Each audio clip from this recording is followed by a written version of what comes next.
നബി സല്ലല്ലാഹു അലൈഹി വസല്ലമ എൻ്റെ മുത്ത് നബി എന്നുള്ള പാടാണ്. നബിത്തങ്ങളെ നമ്മൾ നല്ല സ്നേഹിക്കണം.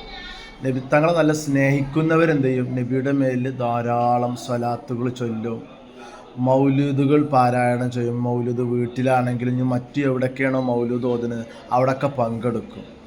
മാത്രമല്ല നബിയുടെ മേലിൽ മദ്ഹ് പാട്ടുകൾ ഇങ്ങനെ പാടും.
മാഷാ അല്ലാഹ്, നല്ല കുട്ടികൾ. അള്ളാഹു നമ്മളൊക്കെ മുത്ത് നബിയോടൊപ്പം സ്വർഗത്തിൽ ഒരുമിച്ച് കൂട്ടുമാറാകട്ടെ.